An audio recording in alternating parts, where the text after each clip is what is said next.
या फिर ये कहूं कि आपने अपने भगवान की मुखबरी करी है, या फिर ये कहने कि आपने अपने भगवान के साथ मुनाफकत करी है। हम मोदी से और भारत से यहां ये नहीं कह रहे हैं कि आप ईरान का साथ दें, आप यहां पर इंसानियत बचाएं, यह आपके बस की बात नहीं है।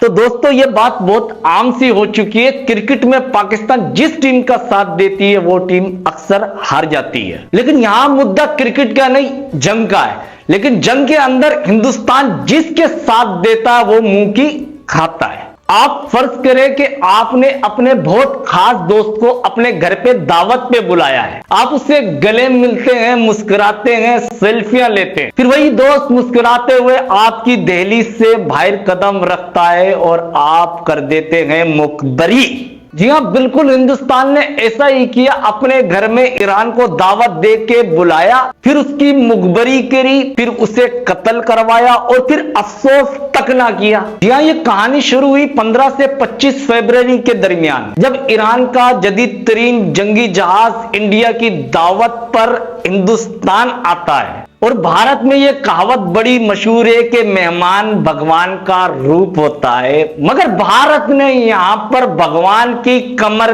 पर छुरा मारा, या फिर यह कहूं कि आपने अपने भगवान की मुखबरी करी है। जी हां, ईरानी आयरिश जेना हिंदुस्तान से अलविदा कहकर बहरा हिंद से निकलता हुआ श्रीलंका के साहिल तक पहुंचता है। यह ईरानी जहाज कन्याकुमारी से सिर्फ 300 किलोमीटर दूरी पे होता है और अमेरिका इसे हमला करके खत्म कर देता है। इस जहाज में 180 अफराद सवार थे। श्रीलंका को जैसे खबर हुई, श्रीलंका ने रेस्क्यू करते हुए 32 लोगों को बचाया। भारत से 300 किलोमीटर दूर का सफर था, मगर भारत के कानों में, आंखों में चू तक ना आई। यह तस्वीर 19 फरवरी की है, जब ट्रंप ईरान पर हमला करने की धमकी दे चुके थे। एडमिरल एडम शर्म ईरानी और इंडियन एडमिरल दिनेश के त्रिपाठी। यहां नरेंद्र मोदी की सियासत बेनकाब हो जाती है। अगर आप अमेरिका और इस्राइल के खिलाफ नहीं जा सकते तो कम से कम अपने दोस्त के मरने पे अफसोस तो कर सकते हो। जो मेहमान भगवान का रूप होते हैं, उनके मारे जाने पे 2 लफ्ज तो कह सकते हो। हम मोदी से और भारत से यहां ये नहीं कह रहे हैं कि आप ईरान का साथ दें, आप यहां पर इंसानियत बचाएं, यह आपके बस की बात नहीं है। आपने मुखबरी करनी थी, आपने मुखबरी कर ली।